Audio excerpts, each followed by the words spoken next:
View from the Gutters presents Back Matter, Episode 6.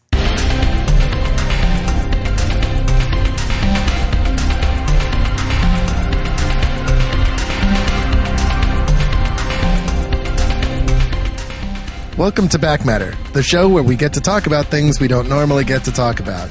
Tonight we talk about Tarot, Witch of the Black Rose, and issues of objectification of women under the guise of empowerment.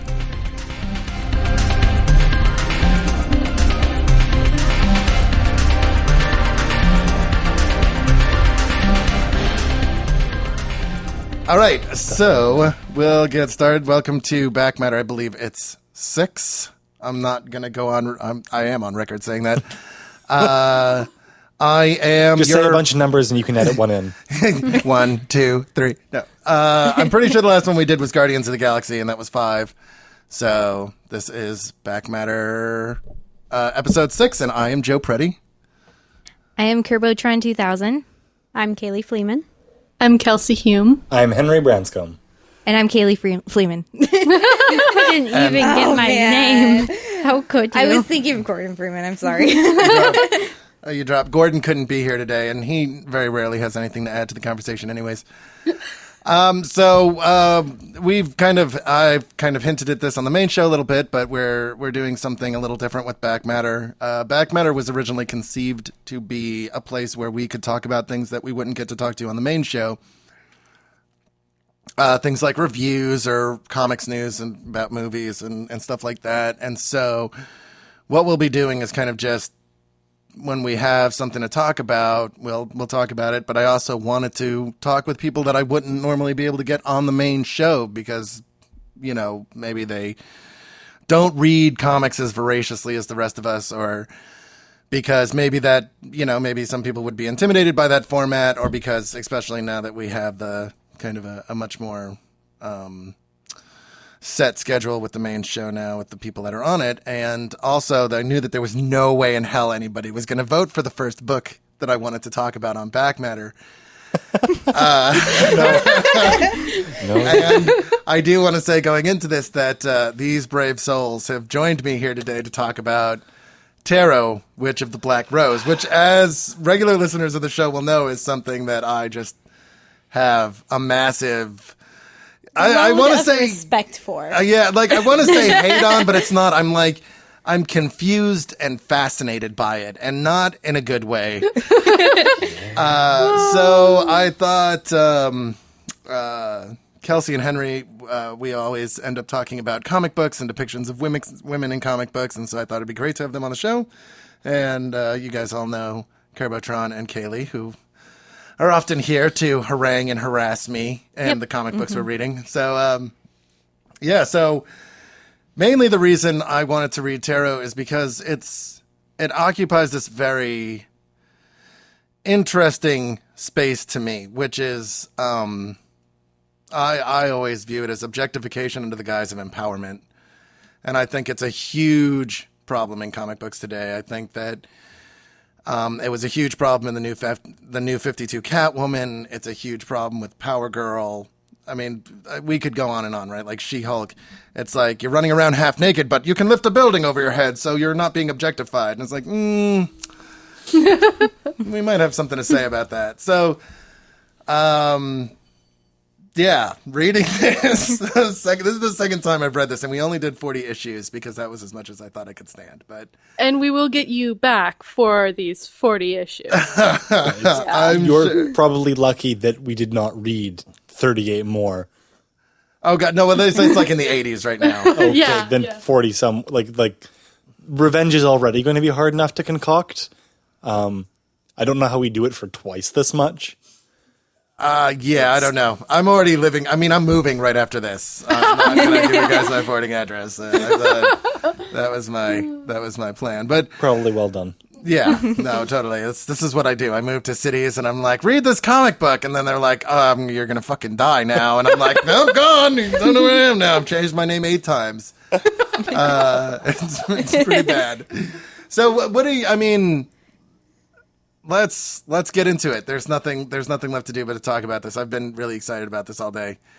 So, who wants to start? I'll go. I thought it was interesting, especially with the empowerment or objectification under the guise of empowerment. All the rape scenes that were in it, and every single time the woman would come out swinging, and she was like, "No, my body's mine to control. You can't touch me because I said no." And then she kicks the werewolf's evil elf wizard vampire's ass. This happens a lot of times. Meanwhile, the male character is raped repeatedly, but it's seen as a fantasy because it's like, oh yeah, well, he was lured by these hot sirens, so that's okay. It's okay that they've like stuck him with venom and stuff because they're hot, and who wouldn't want that? I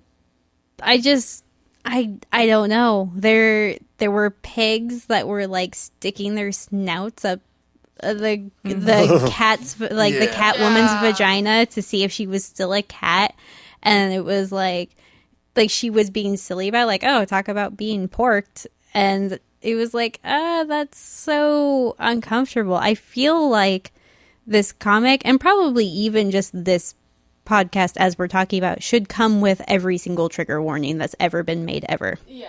Possibly some that haven't. That. Yeah. Okay, the fast and loose treatment of sexual assault was just a huge problem, especially when it had a very it seemed to have a very specific definition of sexual assault, that being penis and vagina sexual assault, and anything that was not that was treated as something to be laughed off, and it's just a horrible thing for people to be learning or hearing. Even penis and vagina, it's only sexual assault if you're the one with the vagina. Yeah. I remember one of... Sorry. Good point. One of the things I remember very vividly, the three of them are tied up together naked, because why not? And the male character, John, is asleep or unconscious or something, and gets hard.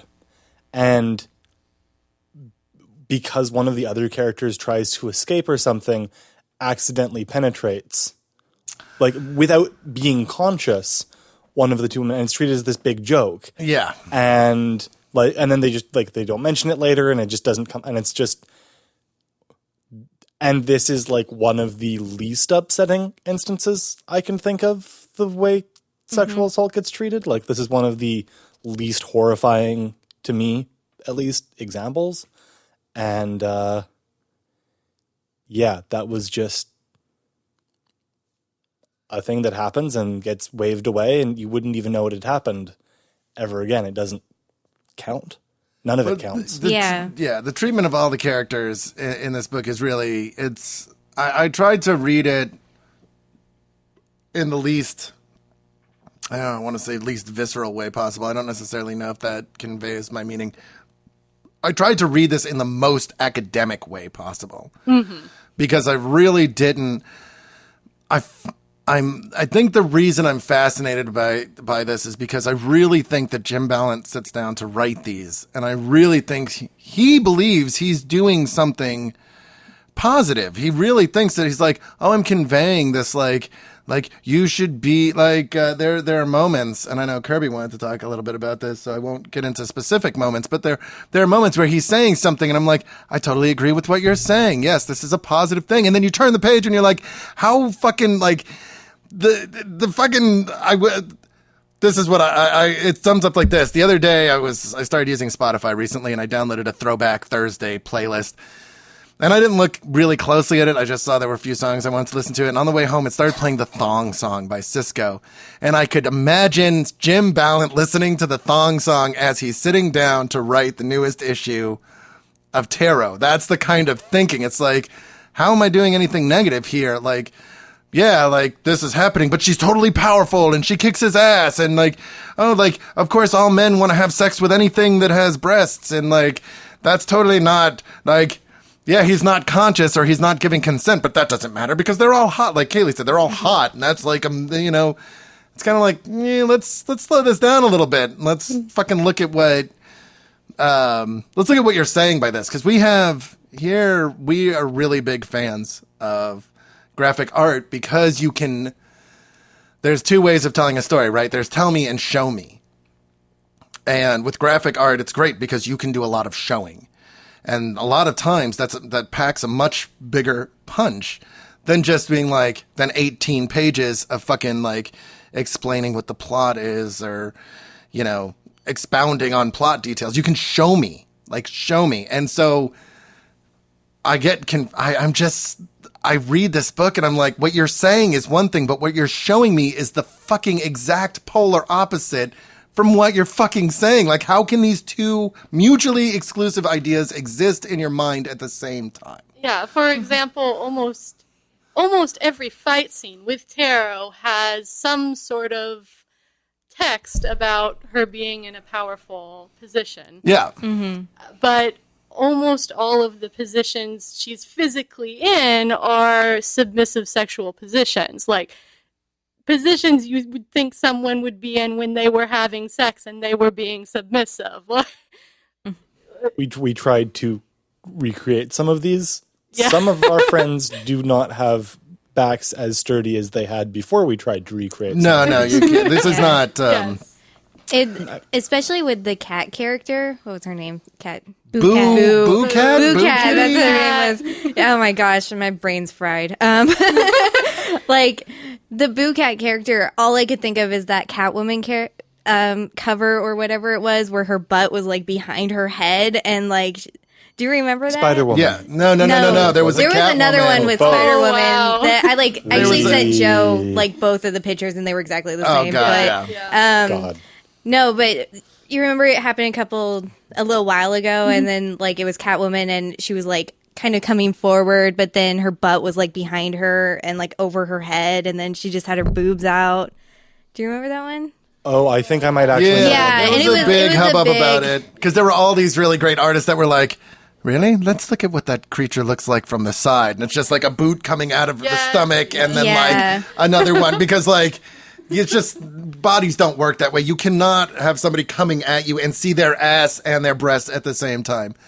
We tried to actually recreate one of the characters, a minor character, I think Raven Hex's apprentice was swimming in a bowl of the cauldron of healing or whatever, and her butt was up above the water, and so was her head. And I tried to recreate this in the lake yesterday with my friends, and my head just went underwater. Yeah. Like, This is from the dimension of snake people where they don't have all their bones are capable of rotating in ways that we cannot possibly Pugs understand. also come to mind. Huh? They have jello for spines. Yeah, Pugs. yeah, exactly. I mean, that's kind of the thing. So, And also, go ahead. No, go ahead. what I wanted to say, not on similar ground, was also like just the way everyone was dressed. Do you mind if I get a little bit stupidly academic? for a No, do moment? it. That's why we're So, here. two kinds of reasoning for stories that I've been introduced to much more recently than I'd like to have, but a while ago. Doyleist and Watsonian, both from Sherlock Holmes. Basically, you get an explanation for something. And if it comes from the author, it's, from Doyle. But if it comes from Watson, it's Watsonian. And like in cases like this with like the faux empowerment sort of stuff, all the reasoning for the characters doing what they do is Watsonian. Everything is Tarot dresses like this because she wants to. Raven dresses like this because she wants to. All the characters are making their own choices. How can you possibly say that that's terrible? Because it's the characters don't actually exist. Well- The author has chosen to make characters who want to do these things. And there's also, with the Doyleist and Watsonian ideas, is this idea of explaining why. It's like when you have the very straightforward Doyleist explanation where it's like, well, this happened, A and B happened, so C happened. And then you have the more Watsonian, like, this A happened, but then C, and then maybe X and B. And then it was like, and then voila, which was this very kind of like circuitous way of like the way that Sherlock would kind of, take things together and like just put them together in his head. Cause like you get all that through the eyes of Watson. And so Watson is, it brings to mind the whole idea of an unreliable narrator, right? It's like, she is saying these things. She's coming. She's like, I'm going to be sky-clad. I'm proud of my body. And it's like, yes, that's great, except that you don't fucking look like any kind of real person. Like, you don't, like, nobody looks the way you do. Nobody could look the way you do. You fucking break in half. It really reminds me, the funny thing about this is Jim Balent's gig before Tara was drawing Catwoman, and he drew the Catwoman with the skin-tight purple suit with the long black hair.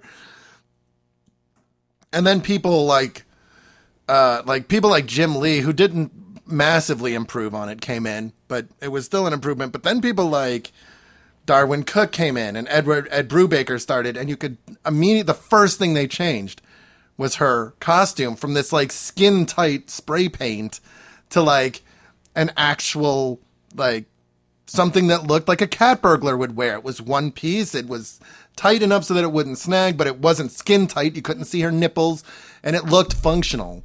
And like, to me, just coming into this from superhero comics, the first thing I ask myself when I see the heroine or the hero of a book is, how functional is their costume? When you look at somebody's like, Storm is a great example of this, especially in the 90s. She had those like, she wore this like head to toe silver suit, and she had these like, she didn't really have a cape. She had these kind of like wings that were attached, and it was so she could ride on the wind, right? It's a flimsy explanation, but it's there. You can see it and you're like, okay, this makes sense. This is functionality. Of course, nobody talks about how, like, if a strong wind caught her, you know, like from a plane, she could never go into a wind tunnel and just gone, goodbye, whatever. But like, the first time you see Taro, and especially there's an issue where she's coming back from the dead and she's gaining the pieces of her costume back, and it's just like, is this serious? Like, who is supposed to be empowered by this? I remember her getting the boots for stability when they're like 9-inch 9-inch stiletto My heels. favorite part of that, I'm sorry, we're not quite here yet, but I have to say, my favorite part is when she's like, what was it? Her fertility, and then she's like, nips. And then, like, did the spiral out in her boobs. She painted the spiral on. I was like, what is she doing? Like, That wasn't. And I think it's weird because if you changed the costume, all of those explanations would have made sense. And you could still have made them, like, ridiculously fantastic looking. They could have still had these massive, like, the boots could have had the massive spikes that come out the side that she never uses for cutting anyone ever. They're just there. No, and she manages to not fall on them. You'll And for also magical. notice that he conveniently leaves them out when he needs to. Like, there is no consistency. They in sometimes this book. disappear. And that's what kind of blows my mind about this, is the consistency level of the book. But go ahead. Go ahead. Just shoot it out there. Just jump in when you got I was just going to say that for magical armor that's supposed to keep her safe, she loses it really frequently. oh my gosh, Yeah, yeah. Like, Like, it falls halfway off of her, and it's through, just thinking, like, all the monsters would you just not, go for if it. you've got magic and it's like magical armor that's going to somehow keep you safe despite not covering most of your body, wouldn't one of those many spells be maybe some kind of adhesive one? Like a pink. How can Well, she like- be skyclad though? It's like, But then why have armor at all? If it, I wondered that also. Yeah, right. I would probably be less creeped out actually if she just didn't wear the armor. Yeah. Like, No, if she was just a nudist the entire way through. I found that actually. I found all the scenes where she was skyclad like much more believable and much less offensive. Because it was like, I mean, yeah, she's drawn unrealistically, but that's kind of what this book has set up as the standard. But she doesn't look ridiculous. She's not in a sex outfit. I feel like Jim Balent finds every excuse possible to put her or some other character into like a fetish costume.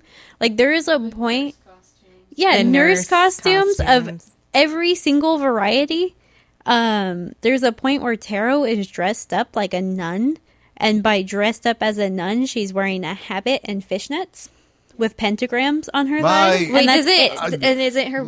Isn't it just like boobs? Yeah. It's No. yeah, it's just like boobs. My favorite outfit in all of this is where Raven Hex, I think she comes back the second time, and she's wearing the gown that covers literally everything except her enormous breasts. And she's got the spikes on it.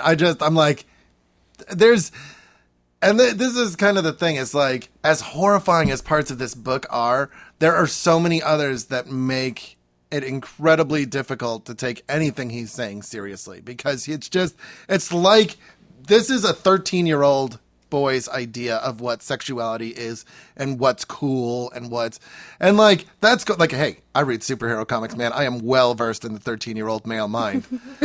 But I always feel like if you stripped away all the bullshit, there's like, it's going back to what I said before. If you stripped away all that bullshit, if somebody would just sit down and be like, hey, listen, man, you have like, in certain moments, they're very similar. Like they're kind of elements of Spawn in here, and there are elements of kind of like more Batman type stuff. Like there's shit that is going on here that could be like, if you stripped away all the bullshit and just focused on these little pieces right here, you could actually have something cool. Like nobody's saying you can't have a bunch of nudity in your book. Hey, it's your fucking book. Do what you want. But like, think about the depiction of that nudity. Think about what that is saying. Think about what you're saying to the people that are reading this book. Think about what you're saying about when you have a guy that's basically being raped by snake women, and like how that's not fucking cute. Yeah, right? And like the way I'm sorry, I have to talk about this. The depictions of vaginas in this book is fucking awful. Oh, so have you noticed that no one has pubic hair except for monsters whose pubic hair is either spiders or snakes. Well, it's, okay, so sometimes frosting and tentacles. Sometimes tentacles. Tentacles, yeah.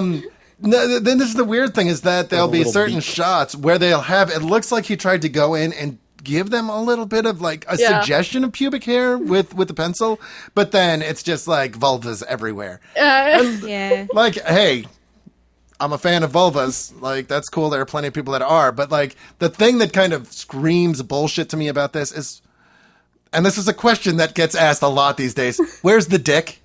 Yeah. Where's the dick? You're making all these references to John Webb having this huge member. Show that shit off, man. They talk about it constantly. Yeah, like all the time. It's never not under, like... And it's incredibly embarrassing to him, is the other thing. Yeah, well, I mean... I think that he serves as two parts in the book. The one more prominent one, I think, is that he's the boner joke. Like he's just a boner joke, like constantly. That's all he is. Oh god, he's a skeleton man. I just got that. Yeah, I don't know if that's intentional or not. He's a skeleton man with a constant boner. I think that might be a joke you made and not the joke the book made. The book references it once. Okay, but the other thing is, I kind of see him because he's kind of like in. I don't know if he really meant it this way, but he's kind of in, what's her name from Twilight? The Twilight girl. Bella. He's like Bella Swan. Like, he's just plain. Mary Sue. Mary Sue, John Doe. Yep, John Doe. You can just insert yourself into that character. Exactly. Yep. So he's like, you are this male that's constantly surrounded by women, getting raped all the time with a boner. And that's... And in some instances, I actually found him just sort of delightfully awkward in this very real way that none of the other characters are. But it also is just horrific to me to think that young men might be reading about him being sexually assaulted and how it's treated as a joke, and have anyone think, oh, okay, that's fine, that's a joke, is... Right, and scary. Or even just that that's normal. Now, and here's this idea I was floating earlier, because I bought everybody booze tonight because they took this journey with me, and I think a little booze is needed. But the interesting thing to me about John Webb, about the Graveyard Knight or whatever, Graveyard Man, or whatever the fuck they call him. Graveyard Man is actually the name of a really good movie with... I think Clive Owen, and it's good. They call him like 5 things, though. He's got like Skeleton Man the Fright Night. Yeah, it comes from Jim Balent working on a Batman title, because like Batman's got 18 different fucking titles too, depending on who's talking about him. But John Webb occupies this very odd space, because even though there are kind of these very stereotypical, like, I'm going to say this thought, I'm going to use it to segue into this other thought, so bear with me, because I'm rabbit trailing here a little bit. John Webb occupies the space that women normally occupy in comic books. He's the one getting the shit beat out of him. He's the one that's, like, awkward. And, like, in a weird way, he's the hypersexualized object. Because of the way the book is presented, and it is somewhat superficial, but like this is the thing, right? Like he's the object of like it's his boner that's always being like, ooh, look at that boner. Like very rarely references to breasts are normally made by the main characters to their own breasts. And of course my favorite scene, all of our favorite scene where Raven Hex stabs a guy's eyes out with her nipple blades. Because he was Physically looking impossible. at her boobs. I worked out like where her arms would need to be, and they're not where they should be. I'm thinking like it's actually, Henry, not a lot of people know this. I'm going to share this with you, and I'm going to get in big trouble. It is a secret kung fu breast technique that you can only learn if you've studied for like 20 years. It's really crazy. No, I meant that normally they point out at not the right angles to go into eyes. You can get nipples to face that way, but you just need to. Yeah. Anyway. I was like doing it on the couch, and I'm like, squeeze together, grab a head, move forward. No. Yeah. It's stupid, but it's... I'm You just could glad reach someone above used their you. boob armor for once. Right? This is the thing, right? And I think you could have gone even bigger with that. You could have had the nipple blades like snake out and stab him through the eyes, and I think that would have just been way over the top. But that's a point Kirby wanted to make. Yeah. Oh. Let's get to Kirby's point. Okay, so with it, I mean, aside from everything that's wrong with it, one of the big problems I had with it just going through is that I think it actually could have been something if it just like took that extra step. Like, I just think that a lot of it didn't go too far enough to just make it ridiculous. You know, like we were talking like how he's like the writer's like trying to make like these big statements about things, but then it's like counteracted by there being like TNA everywhere and you can't take it seriously. So what if he just like went totally opposite and just made it ridiculous, you know? And like that part where they're all tied up and then John gets a boner and like whatever. Like you're kind of like, yeah, what about that? You know, it kind of leaves you like, Well, and that is there. We see books that do this. Like, I think at the end, I kind of wanted to talk about things that kind of exist in a similar arena, but do many of the things that Taro is trying to do in a far, far better way. And of course, our like podcast favorite, Empowered, really fucking nails what Kirby is getting at, because there's plenty of TNA, but it's done in this way that is it's specifically done to get you to question the things it's talking about and to point at them and go, this is fucking ridiculous that we do this and that we take it seriously. And you can tell that because every chance Adam Warren gets, he pokes fun at the people that are doing this. There's a fucking like Maid Man. Maid Man is a superhero that dresses like the stereotypical Japanese maid, complete with panty shots. And all the male heroes are very uncomfortable around him. And he's like, what the fuck is your problem? And it's great because this character exists. And it really is like, you're looking at that and you're like, nice, right? You're like, you're clearly making a statement about this. And you're doing it in this really great way so that it's like, you're not pointing a finger at anybody, but you're going, we both know what I'm talking about. We know what I'm talking about. Yeah. And Taro is just Looking like... right at me there. No, just because you're sitting across from me. It's like, it's a conspiratorial thing, right? Where like, he's giving you the wink and the nod, and he's going, we don't talk about this a lot in comics, but we both know that these kinds of things are ridiculous. Well, I think the issue with Taro, actually, Kirby, is that I disagree with part of what you said there, just in that, and I'm not the one who coined this phrase. I don't think it was Kelsea either. I think it was one of our friends, because a lot of our friends read over our shoulder, just kind of absolute fascinated I would have loved horror. to see how Ben reacted to some of this stuff. But I think it does take itself very seriously. It doesn't treat itself with any respect. That's good. I think like Jim Balent is very serious. Like I think that's definitely the big issue. Like it was trying to be funnier because it's funny, but it's like serious funny, like serious jokes about serious topics. We are going to make sure everything is serious. We're going to teach moral lessons, and it's like no. But if you're so close to just being hilarious, if you went and just changed these little details, you would actually.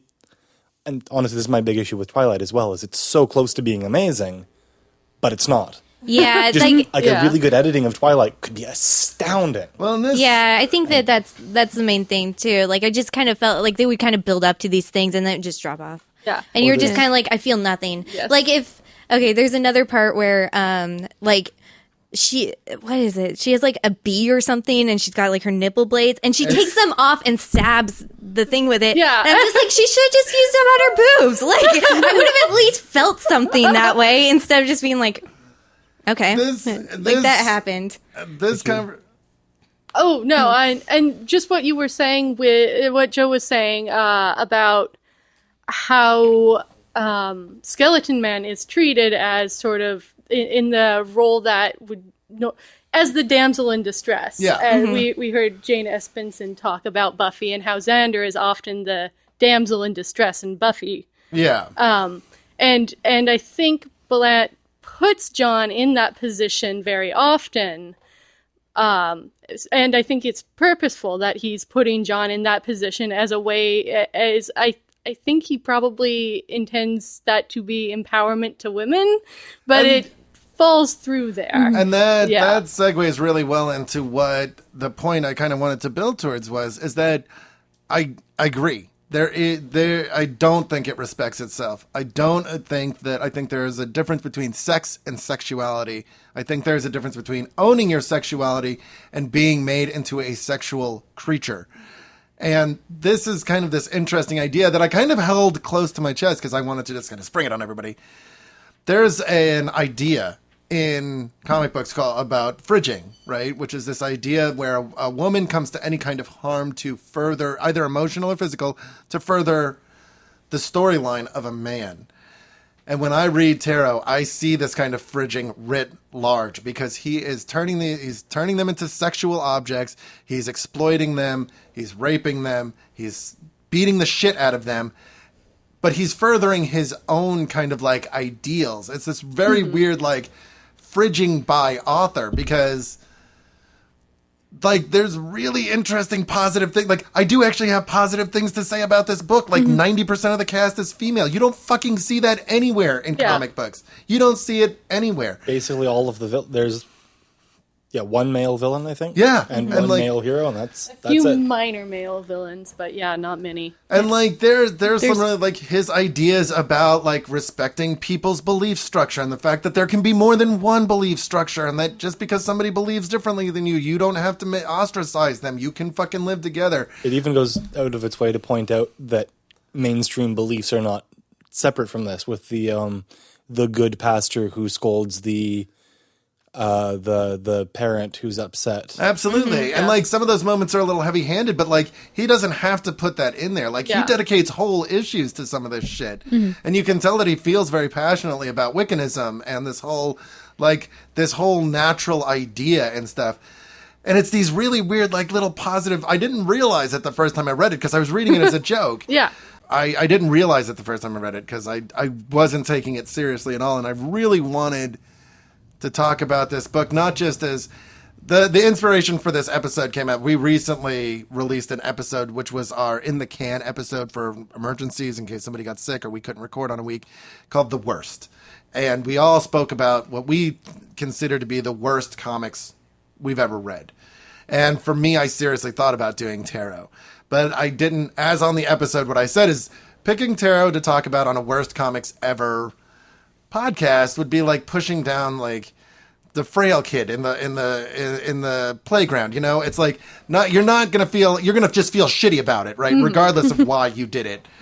And I kind of started thinking about it and I became a little obsessed about it. I was like, we need to talk about this book. We need to talk about it because it is such at odds with itself. And reading it now, I feel that way more than ever. I really feel like this is a book at odds with itself. I really feel that nobody told, and like, I don't want to get too much into it, but when you really look at Jim Balent's art, he fucks up all the time. Like there are so many like, and I'm not just talking about my favorite the ass game to above play. Head thing. It's like there are so many boobs that start from the neck. Yeah, boobs that start from the neck. There's a lot of like, there's like this thing in the middle of the body, and the body goes from like being right here to like slightly over after the thing. Can I talk about my Definitely favorite? just some panels where I couldn't tell which panel I went to next. Yeah, there's that. Can I talk about my favorite thing? This is my favorite thing. Are you guys ready? mermaids and Medusas with thigh gap. I really feel like I don't know how to. I'm so torn about this because part of me is like, are you fucking kidding me? And the other part is like, wow, dude, you figured out how to draw mythical creatures that traditionally have the bottom halves of animals with vaginas. Like, you deserve some kind of award for that. Like, that's impressive as shit that you were like, well, we'll just start the tails lower. We'll start the tails lower. Oh, it'll allow us to draw even more vulva everywhere. I think one of my favorite mistakes was, it was actually pointed out to me by Toby, was that if you look at the legs, and he was talking about one in specific, but I noticed it in like every other panel, it would be like Jim Balent was like drawing like a thigh, and he would draw a complete thigh and then like forget that he already drew the thigh. Yes. And then keep drawing it and then add a calf. Yeah. So it would be like 3 times the length, not only of what a leg should be, but of what the already incredibly long legs of this character should be. Yeah. Like, they would take up entire pages, and they weren't supposed to. And it was obvious. Like, it was impressive. There was one, because I'm reading on the comics reader thing that I have, so you just hit the space bar to go like to the next screen down. It took me 3 spaces to get past her leg. I counted and I double checked. That's the new unit of measurement. I feel like I will say this though, in strange defense of Jim Balent and Holly Golightly, who is his colorist and letterer. These guys have been doing this for fucking over a decade. They've been doing it only themselves, and they have kept a fucking reliable release schedule for all that time, which is fucking impressive.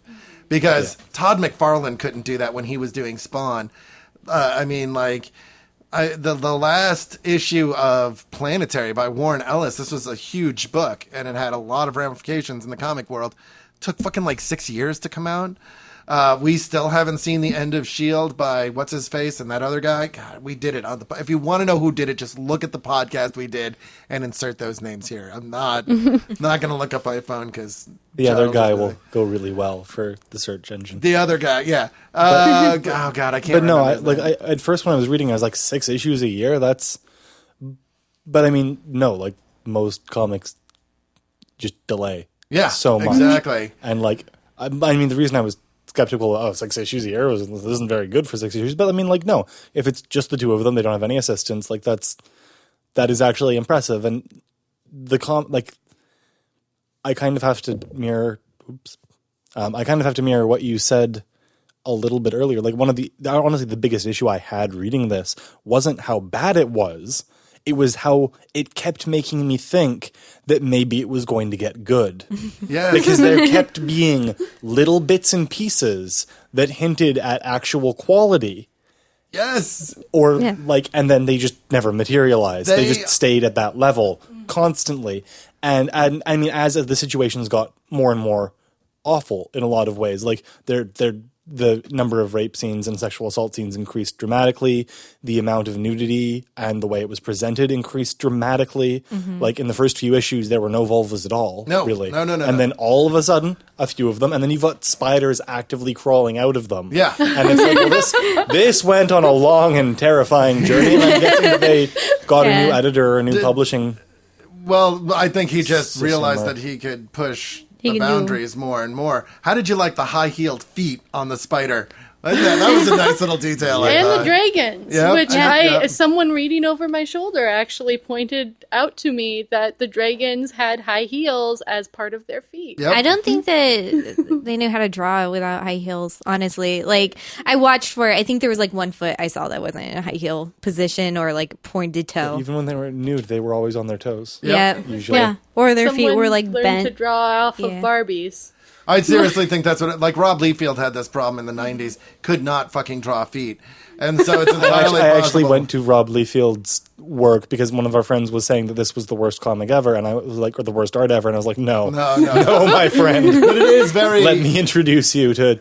Because, I mean, that was the other thing, is like, you were mentioning worst comic, and I was like, this is not the worst comic I've ever read. It's maybe the most infuriating, because it had all these moments of good. Yeah. But like, there's worse stuff out there that's just aggressively bad the entire time. Yes. And this was aggressively bad with the occasional roadblock of a good line or a clever setup or like a joke that actually made me like almost giggle. Yeah. And then it was right back to being aggressively bad, and I was like, And you could tell that the creator was trying to make something Yes. that was empowering, and like no one sat him down and gave him a feminism 101 lecture. Yeah. Like, it was, Well, and yeah. that's like, look at the crossover with the 3 little kittens or the 3 little kitties or whatever. Yeah. And I really think like this is a great place for you to exercise your satire chops and really make like nobody's saying. And once again, I want to like the issue for me is not nudity, man. Like I think smut comics are fucking awesome.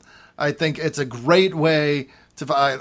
I think smut is great, especially when it's made thoughtfully. I think it's a great outlet. You can do a lot of cool things with it.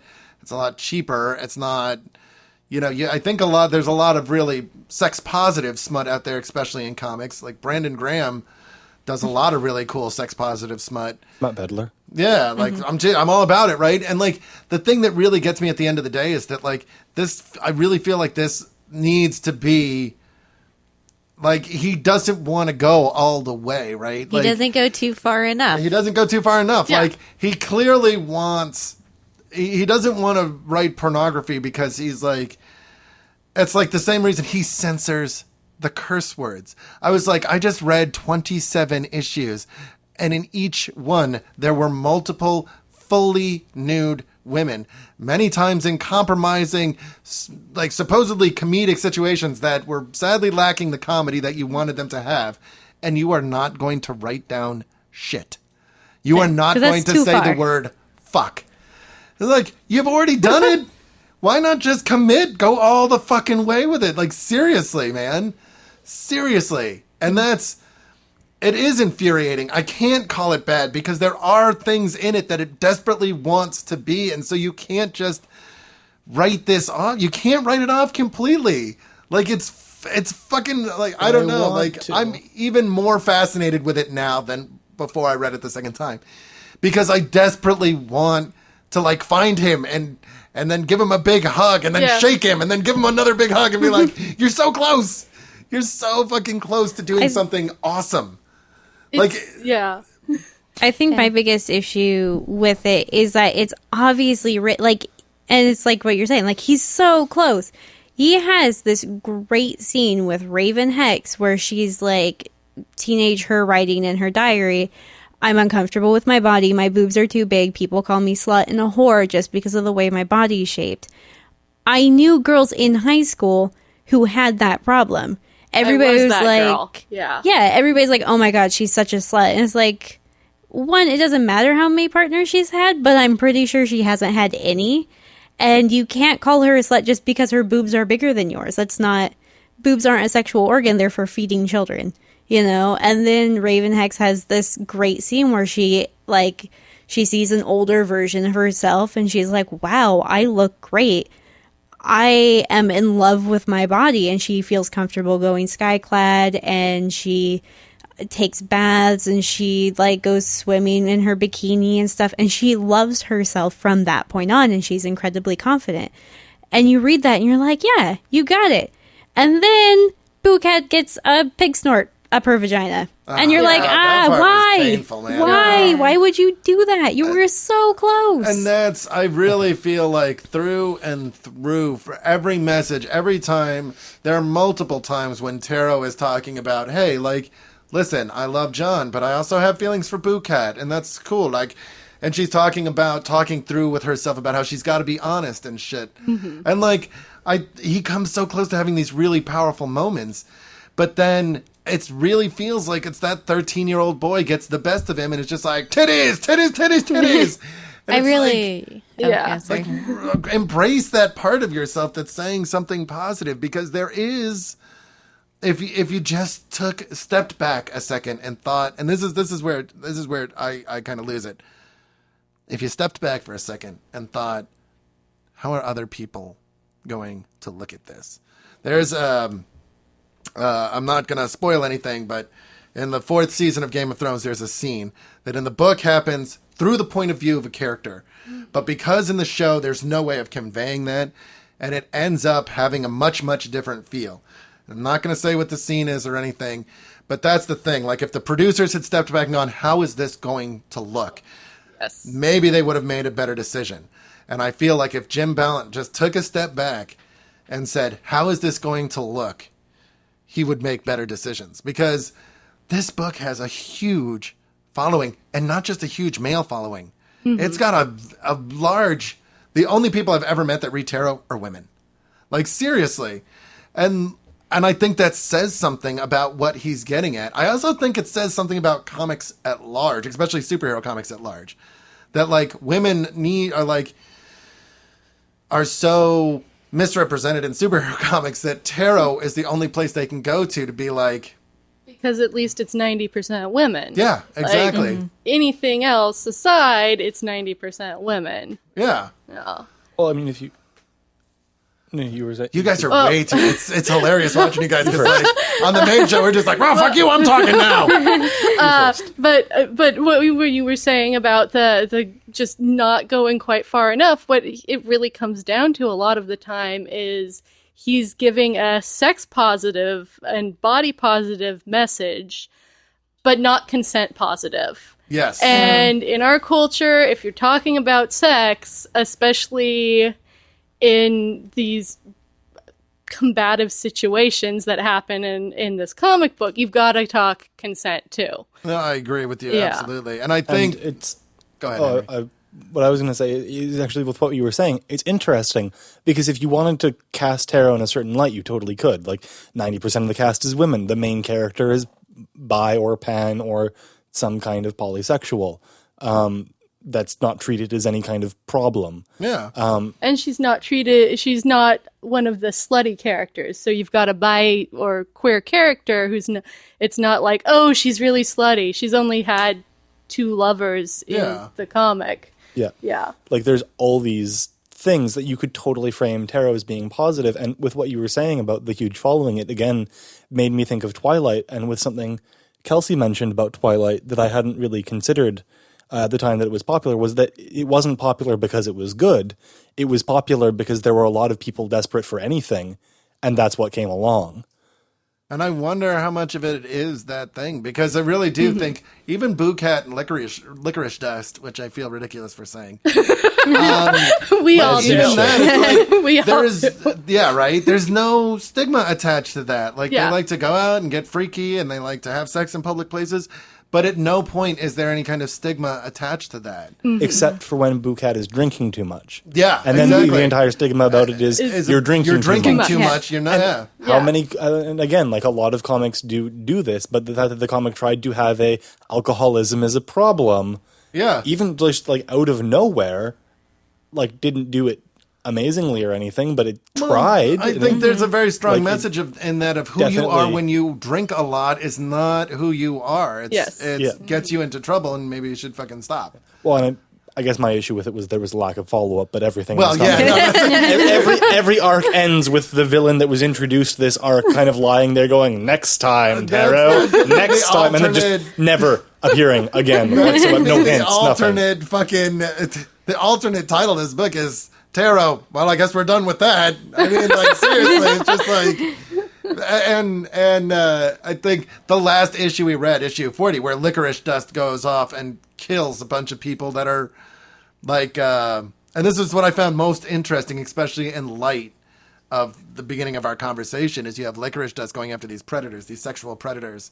And, like, you can tell that it's something that Jim Balent feels very, very strongly about, because he's having one of his characters fucking eviscerate, you know, these people. And, like, I think that's a sentiment a lot of people can get behind. But, like, if he stepped back and said, okay, well, I'm saying that, and I think it comes back to that whole women that kick ass are strong women. And I think he falls into that trope a lot of times. So he's like, well, it's okay that I put this woman in a sexually compromising position regarding consent because she kicked the shit out of the guy. And it's like, well, no. Like, you never, if you really want to make a statement about rape not being okay and about it being okay to defend yourself, which I think is a big problem, you know? Like, I think, I don't think women know that it's okay to defend themselves. I think they're kind of like, I think there's a lot of shit that goes on there. I've known a lot of victims, and all of them were like, they shrink in on themselves, you know? And I think, like, he's definitely trying to make a statement about standing up for yourself, but at no point does any of the characters in any of these scenes go, this is not okay, I did not say yes. And, like, that little line and a few of those scenes would definitely help to assuage my feelings on them. Yeah. And Another. the first time it happened was one... Sorry. Oh, no, go ahead. The first time it happened was one thing. The seventh time it happened... Yes. Like, the characters would stand up for themselves, but he wouldn't stand up for the characters. Yeah, and that's what I mean by fridging. Is like Jim Balent. There are definitely times when Jim Balent needs to stand up for his characters where he doesn't. Go ahead. Yeah, sorry. I think Kirbotron 2000, go! Okay. So I think one thing that I think would have been really powerful too is if the like character who's doing the raping would have stopped too. Yeah. You know, like to show that saying no can possibly have an effect instead of just being aggressive, because that, you know, could tumble into something worse. Yeah. In like a really, I mean, I've never been in a situation like that, but you know, just like showing that, look, if someone says no, you need to stop, sort of thing. Even too, if somebody is unconscious, like there's supposed to be like this steamy sex scene between Boocat and Taro when they first meet, where Boocat is like going down on her, and Taro doesn't know that she's there. She doesn't know who Boocat is, really, because she only met her in the store. And it's super fucked up in every single way. And you're like, that's like, I see what you're trying to do. You're trying to have this super steamy sex scene and show like how attracted they are. That is assault. Like, that is sexual assault. Plain and clear. This is an interesting point here, right? Because I think that modern day, you have modern day writers and taking over strong, like really well written characters going, well, I don't want to be a feminist or anything, right? And like there's this idea that feminism is somehow all about women and not about men.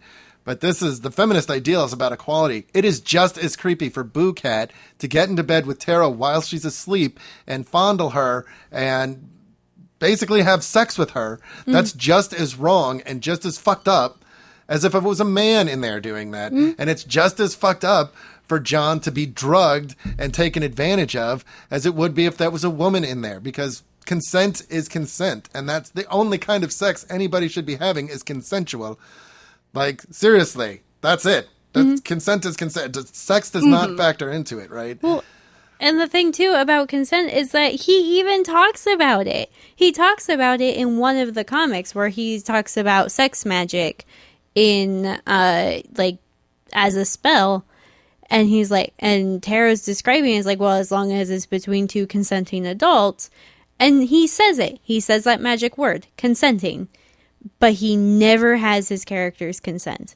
Yeah. And it's like, why would you include that? Why would that be important to your character in this one instance if it's clearly not important to her that she can laugh off a bunch of magical fairy creatures raping her boyfriend? If she can just kind of spring up from somebody like ripping off her boob plate and just being like, haha, I'm back in the game, boys. You know, like, why would you bring that up? Like, if you know what it is, you know that it's wrong, that nobody is doing it. And I feel like it's sort of, I want to like it because I can see what he wants to do. And I can, like you said, like, you want to hug him, and then you want to shake him, and then you want to hug him again, and then shake him some more. I can see what he wants to do, and I can see the messages that he really, really wants to portray and how these things are important to him. But they seem to be conveniently cast aside the moment that he's like, I can draw her vulva way better in this position if I have so-and-so doing this to her while she's unconscious. And it's like, consent goes right out the window, but it's sexy and steamy because it's women. Or whatever. Also, fondling people while you're fighting them seems to be a big thing in this comic. Yes, absolutely. And Henry does martial arts things, and back me up on this. That's not actually a useful way to fight someone. Not not in the way it was being presented. Like what I mean there is if you're trying to throw someone and you grab them by the chest, it doesn't really matter. I mean, it does matter, but which part of the breast you end up grabbing them by is ultimately not as important as everything else you're doing. Yeah. But like hands on out in the, I don't know how to cupping, like, yeah, that is not probably, unless like you're trying to just push them.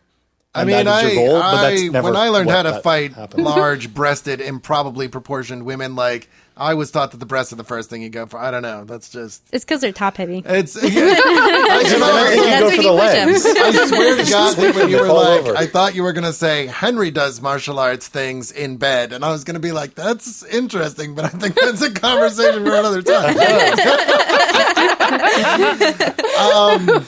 But no, seriously, No, I see my think, face there. I wonder, and this is kind of, let me float this idea to you guys and let me see how you feel about it.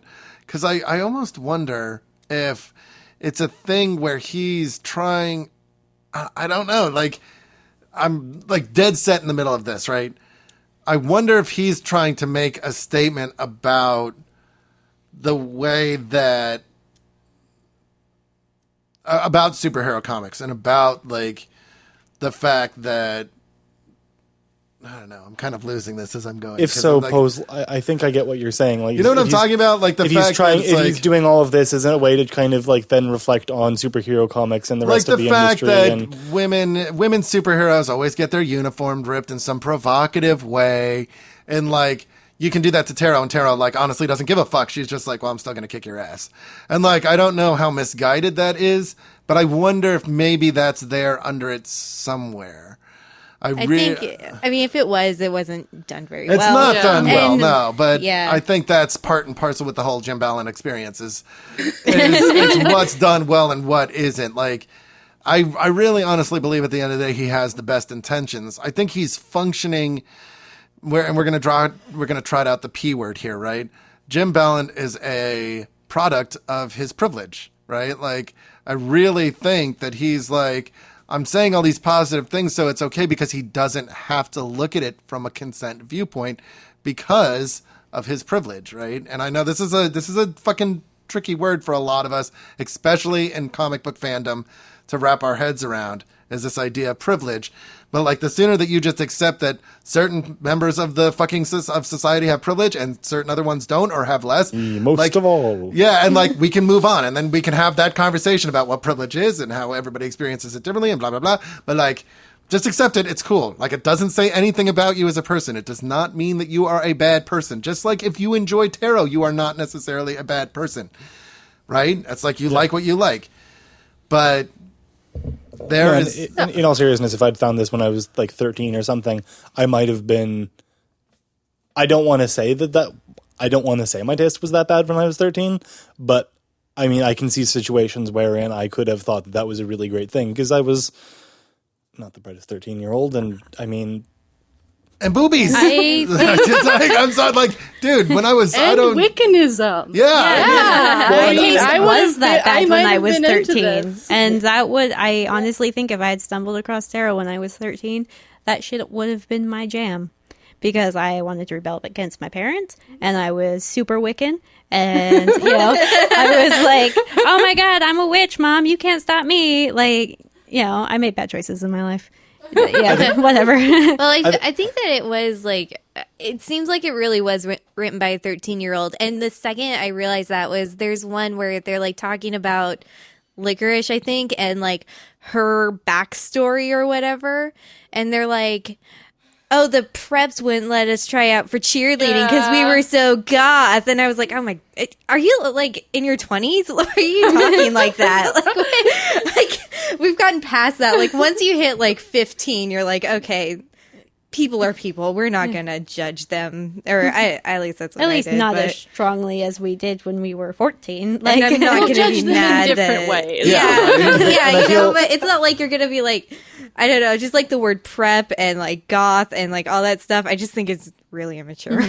And I feel I should maybe clarify when I said stupid, what I actually meant was analytical. or unanalytical, because I think I probably would have taken the message at its face value rather than actually looking at the medium in which it was being presented. Well, and I think that's the context. like. I mean, I honestly don't think, and then like, I really kind of want to bring this to a point where, like, I express some of my frustration in the way that I say I cannot take this book seriously. I really can't. But there's definitely a part of me that is okay. There is a part of me that is glad a book like this exists solely for what it represents, because it means that somebody is going to pick this up and they're going to read it and they're going to go, I can do this better. They're going to see what Jim Balent is trying to do. They're going to get the message out of there. They're going to have an inspiration, and they're going to say, I can do this, and I can get rid of all this shit that doesn't work. I really think that that's the case. I think it's going on right now. I really do. You have fucking... I think that we live in an age where sex positivity in mainstream comic books is fucking happening. It's happening. You have women characters being treated seriously and not as sexual objects. You have women given more than just tits and ass in comic books. Like, we are in the middle of a movement, and eventually I really think that movement will even hit Jim Balent. And I think that, I think that even more so, the fact that Tarot exists is a testament to the fact that if you really have the drive, you can get this shit done. Like, you can be making your own stuff, and you should be. If you're inspired to do it, you should be doing this. If you're sitting out there going, I really like this aspect of Tarot and I don't think it's done well at all, make your own fucking comic book. It'll probably be better. Yeah. Maybe not the first time, because like everyone's first drafts are terrible. Yeah, and that's the thing. It's like, I have several friends that are like, tell me how to write a comic book. And I'm like, do you really want to know? And they're like, yeah. And I'm like, keep writing. That's right until you can't fucking deal with it. And then when you can't think of anything anymore, go back and read all your favorite comic books. Are you done? Read them again. Read them again. Read them again. Read them until they're falling apart, until you can't fucking stand them, until you picked out every hackneyed trope and ridiculous plot twist and fucking unbelievable like everything. Pick it until you cannot fucking stand to read them, and then sit and think about them and write more. And like, that's not mine. That's Warren Ellis. But not to completely change the subject of things, but honestly, look at Tarot, read Tarot, and then edit Tarot. Yeah. Like, and that's the thing. Write like editing Write published better work. fan fiction. Like, yeah, like edit a published work. It's a good way of seeing what's not actually good about it. So, and this is great. This is a great story. About 10 issues in, it was last Friday was my birthday. I turned 25, and I really did. Yeah, And We all believe you. of course Why you did you did, have to because why would I clarify? lie? Poor old dead old Joe. Poor old little Joe. old Joe. So Eve, who's a friend of ours, said happy birthday and how dare you torture your friends like this. I think it was Eve. And Yes, so I might have complained to her. I sent Kelsey a message and I was like, how you doing? And she goes, if this was a fan fiction, it would be My Immortal, which, if you don't know, is the greatest fan fiction ever written in the history of mankind. He is lying And to I've you. got to He put is a plug lying to in. you.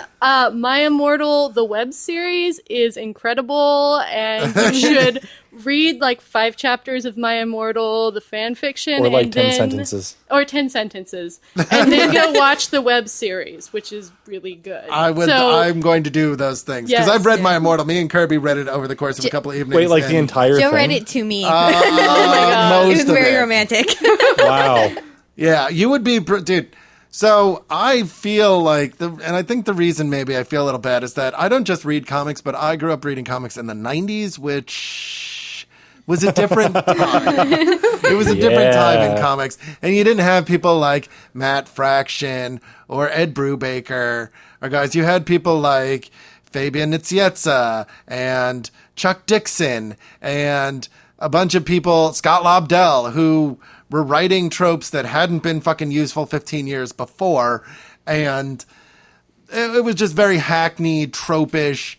And like, luckily, there's been I think we're living in a renaissance right now, and I think it's slowly starting. I think the last place you see it is in the major publishers. I think it's happening everywhere else. But when you look at what fucking Image Comics is putting out right now, it is mind blowing. The amount of amazing shit, just the amount of titles they're putting out alone is huge. Chard is doing 52 weeks of Image, and he can do that. He can pick a different Marvel book every week for a year and not Image book. What did I say? Marvel. Image book. I'm just going to have him go back and bleep. Chard, bleep that. Bleep the Marvel. We'll fix it in post. We'll fix it in post. Yeah, I mean, I think, can we all say something? Was there, did everybody have a moment that they actually liked in this book? I did. Like, I know Kayleigh did, but I'd like to hear if you guys did, like you, Kelsea and Henry, if you had a moment where you were like, maybe all is not lost. Give me a few minutes to turn my sarcasm off, because I've got a lot of answers for you right now. I mean, I think for The me, aliens, just all of a sudden. Or perhaps the sudden pumpkin trauma that she had in issue 8 that she didn't have in issue 1 and 2 when fighting the pumpkin monsters. What about the octopus beak? The octopus beak in the vagina. I thought that was an amazing. Yeah. Maybe the first time ever in a comic book. Ever. Maybe the first time anybody had ever conceived of that outside of Japan, because you know somebody in fucking Japan did it. You know that there's a hentai somewhere with an octopus beak and a vagina. I'm almost positive of it. But no, yeah, go ahead. In all honesty, I had a little list, and I don't remember it all now, but the ghost T-Rex. I honestly loved the ghost T-Rex, and I thought that was a cute story, and I really like Crypt Chick in an almost unironic way. Yeah, no, there's definitely something there. I think she's an interesting character. I think she's one of the more interesting characters. Yeah. Honestly, when we were first starting this and I realized how much I did not like this and how bad I thought it was, I looked it up online and I saw that it had won an award. Yes. Like from an indie thing, for Raven Hex as a villain. And actually having read the 40 issues we did, I don't know that I can agree, but I can see where they're coming from, potentially. Because she actually had character development. Yeah. Like, she went from being kill all of the non-magical people to fuck all the non-magical people, whatever. And, like, that doesn't sound like a lot. I mean, a lot of it was just convenience to keep her around, I think. But, like, her character actually changed and had a steady, slow change. Like, her feelings towards Tarot change, her feelings towards John change, her feelings towards non-magical people. Like, they all do actually shift, and for the most part, stay shifted. I think... And that's, like, especially in a book that's so incredibly fucking inconsistent in every other respect. Yeah. Yeah. Like, that actual character arc. And I think she might have been the only one with a true character arc, too. Yeah, Crypt Chick had a little bit of one. Yeah. John started to have one, and then that didn't happen. But he had to regress because he had to be the damsel. Yeah. Yeah. And I agree with you. I think Raven Hex actually... There's some complexity there. Like, I really feel like Tarot is a Mary Sue. Like, there's no doubt about it. She's perfect. She knows what's going on, blah, blah, blah. That seems insulting to Mary Sue. Yeah, I mean... I'm not sure if she count. I think John is more of a Mary Sue than she is. She's a magical girlfriend, I think, is the trope more. Yeah. Like I guess my feeling with Mary Sue is it's derived from fan fiction, and so while it's useful sometimes in non-fanfic work, tarot is technically an original thing, and so I feel like the trope, it doesn't actually really apply, because she's got all the powers, and she's, like, perfect and what have you, but it's original source, so... She's in her own universe. And like being like, there are lots of chosen ones. She's one of many. Yeah. She's not as well written as the others, but, or at least as some of the others. Let's be honest. I think that I always think of Mary Sue as being having all of the powers, of course, but also being the one that the reader would place themselves as. Right. Which I think is much more John being the least magical, but also just pulled into this universe. I think that's where the reader is supposed to place themselves. Maybe. Go ahead, Kayleigh. He's the most human to me.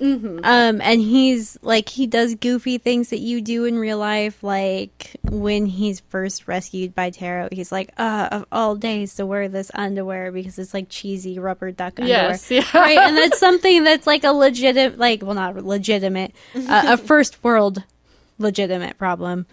Here, where you're like, oh no, I met this hot person and I'm wearing like my Halloween panties and it's July. And he also talks to himself realistically. Yes. Like, everyone talks to themselves, but he's the only one that actually sounds like a person when he does it, even if like a bit of a stilted one. So maybe I think maybe the Mary Sue reference is more like I always picture the Mary Sue as the character that the person wants to be, not necessarily would be.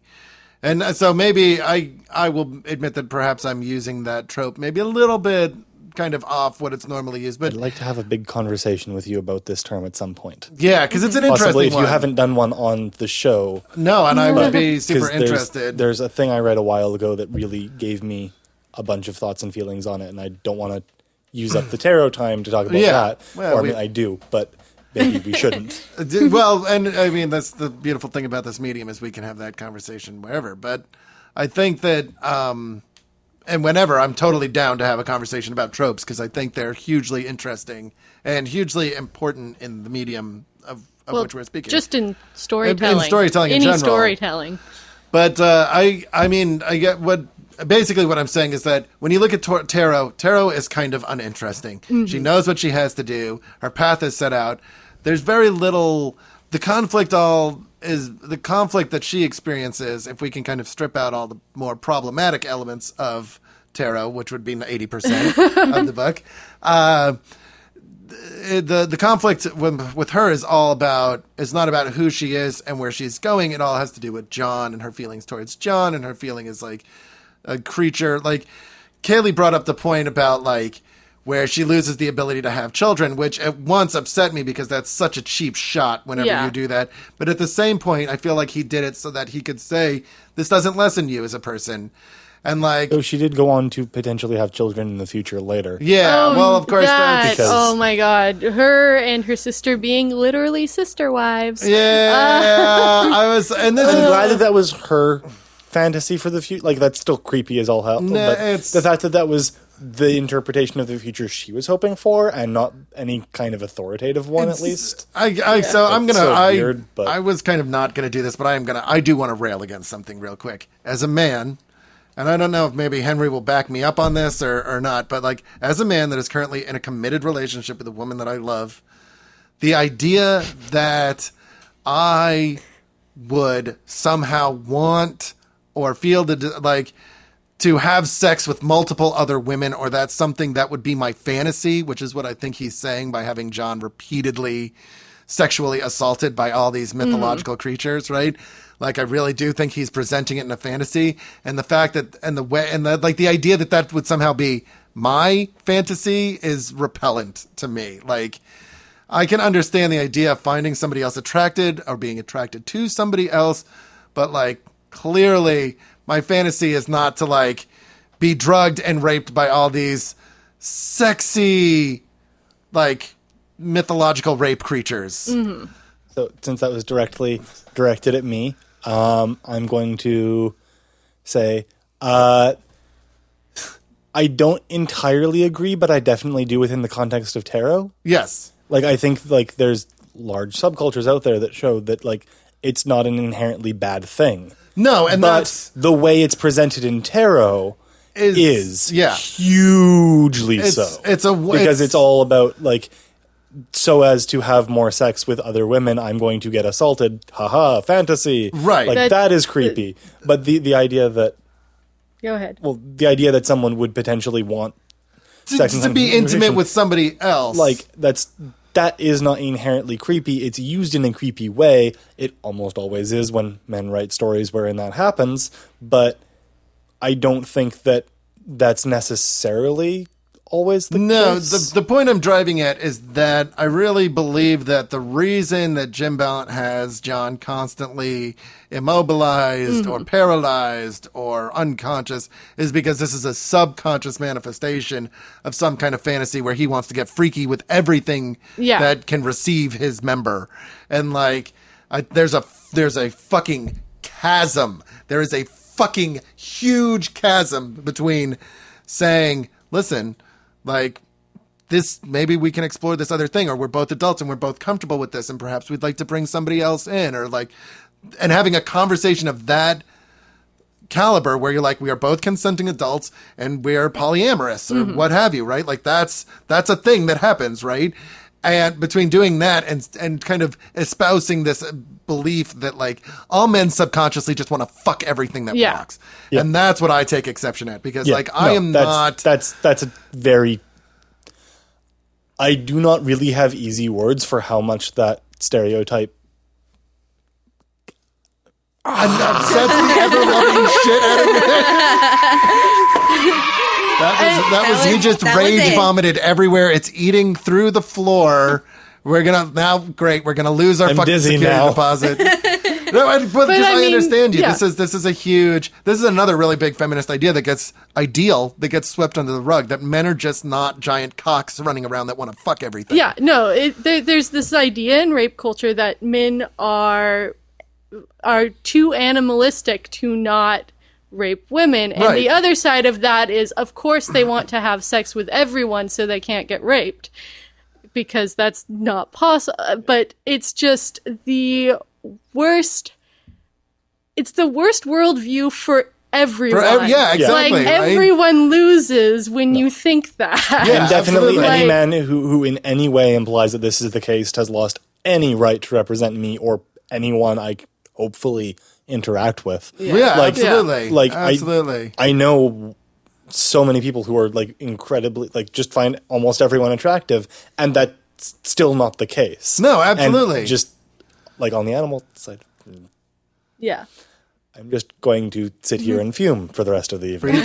Breathe deeply. I think the thing, but on the flip side of that, the thing I like about John is that when a little thought is put into him, he's a character that I think exemplifies this ideal that I think of, which is like the man that can be the little spoon, you know? Yeah, no. And like it's a very simple way of this kind of big concept, but like it's kind of this counter to this like uber manly man, masculine, like, you fall asleep with your head on my chest, and then in the morning I'll go out and chop down 8 trees and fight a bear. It's like, no, like, maybe I want to stay home and cook you eggs Benedict, and then you can go out and chop down the trees. That's fucking cool too, because like my masculinity is not wrapped up in my physical prowess or my sexual prowess or anything like that. Like, it's something that I've discovered for myself and that I've become comfortable with. And I can be the little spoon. Sometimes I want to be the fucking little spoon. And characters like that are so important. And I think one reason that The Hunger Games was so popular was Peeta Mellark was that sort of character as well. Right. So, okay, so that's slash rant. Yeah. I know that was kind of late in the session because we've been going for a while. I think we've had an excellent conversation, though. Does anybody? Did you have a? I just hit the fucking microphone. Char's gonna fucking kill me. It's great. I love it. I can feel it. He's in Spokane right now at a wedding, and I just feel he's like, his back of his head is itching. He's like, Joe's fucking up something. What was your favorite part? Like, unironic favorite part? I kind of want to talk about my ironic favorite part. Talk about your ironic favorite part. Okay, first, my ironic favorite part was this part where John's falling, and then he grabs onto the tit of like the thing, and he's like, "This is why I'm called the breast man." And I actually think that was one of the very few, unironically, truly funny moments in this book because it was great timing. No, clearly that's what you're gonna say when you've just. I mean, so yeah, I agree. Yeah, I agree. Yeah, I think that I guess it's not really my favorite part, but aside from, I mean, obviously I like the parts that like are making a statement, like when they're like, oh, you can't have babies anymore, but that makes you nothing less of a woman, or like, you know, all that stuff. I really liked how creative the monsters were. Like, there was a gingerbread monster and a Frankenstein monster, and then we had some ghost monsters. I don't know. I wouldn't have thought of that stuff.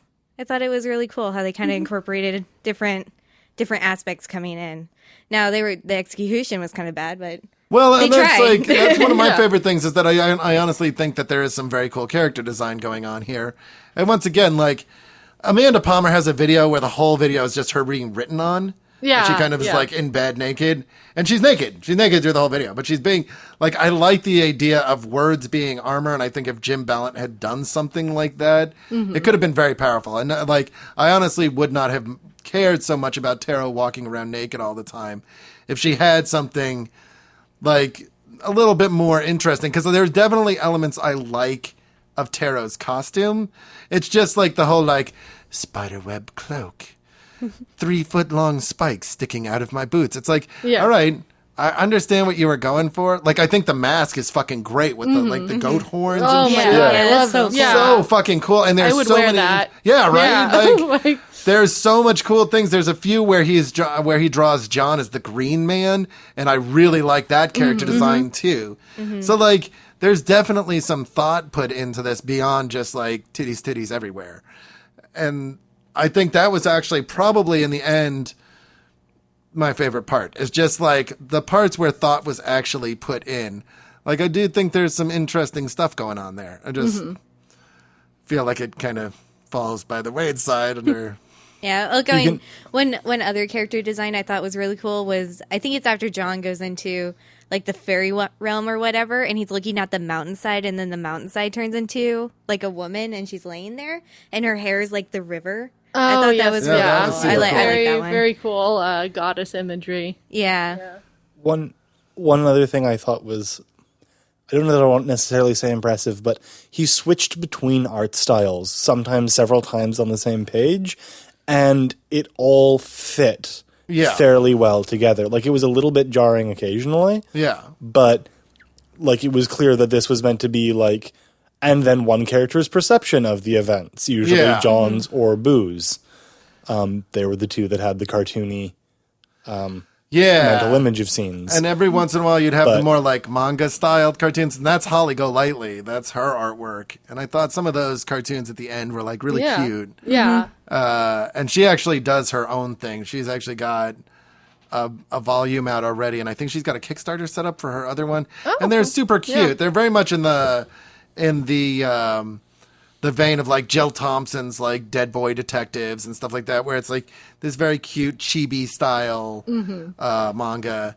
But I do think one of the interesting things to me is that Jim Balent knows what he's doing. Like, he's been in the industry for a while. He knows how to set up a page, and like as many times as sometimes there are like, I'm not sure which panel to go to next. I think he avoids a lot of the pitfalls that a lot of modern comic writers fall into, which is a splash page every other page or a double splash page every page. He's very good at like conserving things and kind of giving his action scenes, I think, are really tightly done. I think he's got a really good grasp of how to set a page up. I think when he uses a splash page, it's to ultimate effect. And these are just kind of more clinical, like academic things about the book. But I mean, I think he is not without skill. No, and I actually, the problems we talked about aside, I actually liked a lot of the art. Like, it was visually interesting. I think that's an excellent way to put it. I can say this from personal experience. You could follow the art and miss a lot of the words and still work out what was going on. Yes, you can. And I mean, this was, I think, one of the weaknesses the comic does have is that it relies, I think, more on words than it needs to. Because there's a lot of narrative dialogue, or like a lot of narrative text. Tell me. And there's entire issues that are basically just narrative text with a picture every page to keep you. But, like you could, and I did on a couple of occasions when my brain just did not want to stop. Like, it was either stop reading the text and just look at the images, or turn and stare off into the middle distance for a little while. I I think it's important to like take breaks You know, like, I actually am seriously thinking about going home and reading the rest of this, just because I'm so goddamn curious about where he's going with it now. But I think we were more just like putting it off for a little while because we weren't sure if this was going to be some kind of elaborate hazing ritual or something. If this was like something everyone who was going to contribute to the podcast did, and we were going to get here, and it was going to be like Rat Queens or something. No. Although we have done Rat Queens, and we love Rat Queens, and Rat Queens is excellent, and we're looking forward to more of it. And we truly hope that not only does it become an animated series, but that it airs in a block with Archer, so that, you know, because I just think that would be a great hour of Wait, is that television. like an actual thing, like on the table? Yeah, Or- yeah, absolutely. Yes, an animated Rat Queens, which I kind of hope like gets picked up by HBO or Showtime so we can keep all the profanity. But yes, that sound is Henry clapping because he is overjoyed. He is as overjoyed now as he was full of rage earlier, and it is a beautiful thing to behold. Just a whirlwind of emotions over there. I guess I have had an entire bottle of cider, less like a bit of it that I didn't have, and it has had an effect on me. I'm tipsy. Ready to go. That's good. That's good. Wrapping up, I would like to thank everybody for doing this. This was not an easy thing, and I all joking aside, there is a lot in this that does kind of like, I didn't want to say too much up front. I did not want to color anybody's opinions of it, but I'm really appreciative of all of you guys like taking the time to do this with me. And to everybody listening, read Tarot. Like, check it out. Write Jim Balent a letter. Tell him, hey, you could be doing better than this. Like, the framework is there. You just got to hang the right fucking, like, siding on there, right? Let's do it. Like, you've built a foundation. Let's get rid of the fucking garish, awful bullshit house and put up something nice.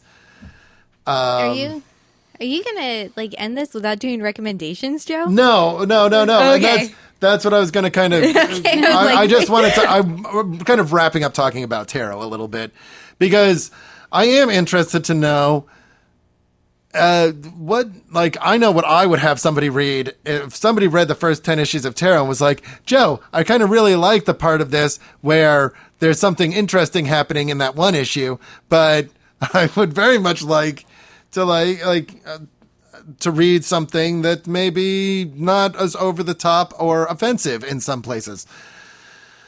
And like, I know Jimmy Robinson does a book called Bomb Queen, which when we talk about not going too far enough, Bomb Queen is half naked through most of the issues. It's very much a critique on not just modern comic book superheroines, because Bomb Queen is a villain, but it's just a lampooning of superhero comics in general. It's fucking hilarious. It's well made. And there's some great moments in it too. And I think it's got 5 or 6 volumes out by Image Comics. And I really do consider it a somewhat feminist work. And I'm not alone in that. But I would say if you have read tarot, or if you want to read tarot and then you immediately need like a palate cleanser, read Bomb Queen. I wanted to ask Kelsea and Henry as well, because I know that you guys are not completely this is not the only comic book you guys have ever read. But so you can name anything you've read that you would have somebody read either rather than tarot or as a follow-up to. And if you need a few minutes to think about it, that's fine. We can go around. Might do. And just to clarify, as should be comic. It can be a comic. It can be a novel. It can be a web comic. Whatever you. Okay. A recommendation. We like to give people options here at View from the Gutter's Back Matter, and so something else they could read if they've read tarot and they want something else maybe that does it better, that improves in the areas you were talking about, or maybe even something critical that, just whatever strikes your fancy, whatever you think. When you were reading tarot, if you thought, what does this a lot better? This, whether it was any kind of medium, it's fine. It could be a movie, just because it's like I said, I kind of am springing this on you guys. So, zero warning except for pattern recognition, which apparently we both kind of failed at. Yeah. But so we'll go around and we'll get to you guys. So, Kerbo. I know this is a big surprise to everybody, but I would say read Empowered, because it does just what Joe was saying, where it kind of takes like these feminist issues and like problems with superhero comics and presents them to you. And then the nice thing about it is you kind of get to make your own mind up about it. And I know I've said this before on the podcast, but one of the best things about it is like they go to the hospital and there's nurses there. And the nurses are dressed all sexily. And then they have male nurses, and the male nurses are dressed exactly the same way. Yes. Like, they've got garters and stuff. Like, they're just like, totally. And you're kind of like, okay, okay. I was interested before, and you have now sold me. You need to read it. It's really good. I'm surprised we haven't talked about Empowered before, because it is one of my, and it's hilarious because it gets written off as a cheesecake book. And if you looked at Adam Warren, it would be totally easy to look at Adam Warren and be like, is he one of those creepy guys? But like, he's awesome. He's really and nice. Empowered, I think. Yeah. Yeah. Yeah, and another thing that it does really well, and I had this and I'm forgetting right now, and I'm going to think about it. She is like also a sexual being, which is really important. Like, she has sex and she's like a main character, and it's fine. You know, no one, you know, some people get jealous of her, but that's about it. Well, and I think the great thing about Empower, too, is that she's a character that has body image issues, and yet she still puts on the suit and goes out there Which every is skin day. tight. You see, Which it, I think but- is kind of, well, it's skin tight for a reason. I think that's commentary. But like, I think it says a lot, not just about damsels in distress and shit like that, but also about the nature of being a superhero, which I think is super interesting. So, yeah, you guys are going to read Empowered. Yeah, you. Yeah, that'll be I like want it. to now. Yeah. Yeah, so that's mine. Good call. Good call. Okay. Kayleigh, go. I'm going now. to recommend two, one of them as an apology for the first one, because I'm still not yet certain exactly how I feel about it. It's Swamp Thing by Brian K. Vaughan. I picked it up because I was going to get the next Swamp Thing I need from Alan Moore, and I saw that, and I was like, well, shit, I'm sold, and I only have like $15. It follows Swamp Thing's daughter, and I think it does a lot of really interesting things with rape and how rape victims are treated that I think would work well as an exact counterpoint to tarot. That being said, I'm still not certain how I feel about that book. I read it a month ago. Wait a minute. So you're saying you don't know how to feel about a book about women that Brian K. Vaughan is writing. That's Yeah. weird. I've never heard that before. It's so weird, right? So odd. No, I liked it, and then I finished reading it, and I was like, I don't know if I liked that. And it's been a month, and I'm like, I still don't know if I liked that or Gotta not. read it again. Apparently. So I'm also going to recommend Sandman, which will come as a huge surprise to everyone, obviously. Because it's just as fantastic. It has a lot of the same commentary, but it's just better. It's great. It's fantastic. If you haven't read it, you should. If you have read it, you should read it again. Well, and Neil Gaiman is as much as I kind of hate him in this weird kind of jealous way because he's married. You know, Don't we all? Don't we all? It's like he's fucking gorgeous and he's British and he's married to Amanda Palmer and they're this fucking incredible couple and they're always telling people about how like they are like, it's not like they're going out and like, look at how incredible we are, but they're just like, yes, look at this. I'm just gonna say this awesome thing like it's nothing, and I'm like, oh, that's an excellent point. Fuck you, but. Sandman is, I think it suffers in the earlier issues from, unfortunately, not always having access to the artists that it wanted or needed. But I think if you can stick with it and get past it, Sandman is an incredible read. Yes. All right, how are you guys doing over there? Okay. Well, I'm not a very visual reader, as in it takes me a lot longer to read any comic books or graphic novels than it does to read just text. So I don't have much in the way of graphics to suggest, but you were talking about Amanda Palmer, and I feel like if someone wants to see nudity done in an empowering way, that's very much a choice. Just going and looking at Amanda Palmer's shit is perfect. And while I was reading this, I've also been watching Lost Girl, and I've been sort of comparing and contrasting how this very sexualized main character on Lost Girl is similar but very differently represented to Tarot, because they're both with very sexual situations and non-judgmental of polyamory and being bi. And yeah, I'd say there's a lot of parallels that someone might find interesting there. All right, cool. Yeah. I think my biggest problem is narrowing it down.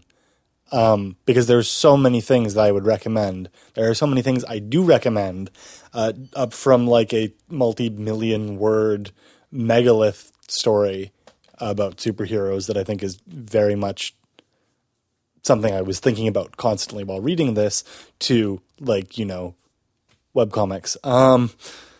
Pick what you think is the most accessible thing. Because there are definitely things that like you or I would enjoy because we're of a type. Better than everyone else? Is that what No, you're saying, no. Joe? Are you saying you're better than us? And he's saying that I am. I'm saying that me and Henry both have a capacity to be interested in tremendously boring shit. Our secret's out. Our secret's out. Damn. I don't think it's all that boring, but yeah. No, I don't either. But like, nobody else wants to do it with me. Maybe we can go team. Go team. Team terribly bored. Yes. God, no, it's. And I think part of this comes from there's just so many aspects in tarot that are actually positive. So if someone likes tarot, there are so many things where I'd be like, well, this is something that you might like then. But like, there's so many little details and it doesn't actually have any focus. And also I haven't read any actual printed comic book other than Atomic Robo or Rat Queens, I guess, in like a couple of years now. So I need to get back into the swing of that. Both of those, obviously. I think if you wanted to recommend Rat Queens, that would be a perfectly fucking excellent recommendation. Yeah. In all honesty, I read it for the first time this week. It was my reward for finishing tarot. Which I think was important. And I'm now going to go on to read The Magician's Land. All right. I might actually make a micro rec for that because I think that's connected. Rat Queens, super good. The main characters for standard fantasy adventuring party of 4 characters. All of them are women. All of them are very different. Hipster dwarf, atheist cultist, etc. I'm making it sound very boring. It isn't. The reason I'm making it sound, and you've talked about it before. Yeah, and we've that's why done I'm an not, episode on it, so I don't feel like I really need to go into huge detail. What I do want to go into some detail about is The Magicians. It is now a trilogy, and it does so many interesting things with magic. I don't know what I would call it necessarily. Harry Potter for adults is how I've heard, or no, Harry Potter plus Narnia for adults. Yeah. Harry Parnia. That's amazing. Sounds worrying. It sounds like a pornographic thing. Yeah. I honestly, I don't know how to say it better, and I don't mean to say that, that doesn't meant in any kind of a Harry Potter isn't for adults sort of way, but like, these books are really good. They can be incredibly unsettling. They have a lot to do, just with fantasies and wish fulfillment and magic and like the realities of certain kinds of people and the kinds of people who tend to do certain things. Lots of stuff like it. God, just really, really, really good. Person who hasn't given up on dream of this magical fantasy land called Fillory, which is basically Narnia, finds like a package, and that package leads him to going to a magical college, because you need to have advanced math skills to be able to actually do magic, because magic involves shaping physics and it's really hard. Which is a huge disappointment to some of us. Well, those of us who have studied math and are mathmaticians knew this, and so now I'm going to have to find the author and kill them, because that's our biggest secret. Our biggest secret is that, yes, what I've been keeping from all of you is that I'm actually a wizard. Okay. I'm not. No. Believe you. But no, like, I'm having a difficulty describing it here, partly just because I want to. There's little bits and pieces which stick out as not being amazing, and there's lots of stuff that's really good. Please cut this down. I'm talking way too much. No, it's cool. It's cool. You've given a great pitch for it, and I think that's fine. We like to leave everything on there because I think everything everybody has to say is important. Like, I wouldn't have had you on the show if I didn't want to hear what you had to say. The Magicians by Lev Grossman. It's an excellent work. The sequel is excellent. The third part in the series is presumably excellent. I'm going to be reading it as soon as I can get it. It's out now. Excellent. Very I good. think when somebody can't shut up about something, their passion for something, I think that's the best sales pitch ever. But I'm tipsy. I can't shut up about anything. No. People that listen to this show are used to... That box is pointing upwards with those arrows. And like... People that listen to this show are used to people that can't shut up about things. It's all good. Our audience is well acquainted with that. So, we're going to leave you with that. Thank you for joining us on this back matter. This is just the first of a few. I've got a few planned, and the other guys have been very cool to let me do this and kind of have my fun. So, thank you for listening, and thank you all for being here, and we'll see you guys later. We won't see you. We're a radio show. You'll hear us later. Yeah, we wouldn't even see you if we were a TV show. Let's be honest. Yeah, like, seriously, it only works one way.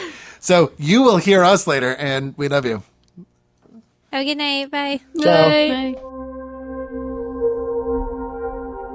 Thanks for listening to our show, everybody. Special thanks to theouthousers.com for posting our episodes. You can always keep up to date with everything we're doing by checking out our website at viewfromthegutters.com. You can also subscribe to our YouTube channel as we post new videos every week. You can like us on Facebook or follow us on Twitter at viewfrthgutters. And please be sure to leave us an iTunes review, as it really does help new listeners find the show. And thanks again for listening. And as always, keep reading.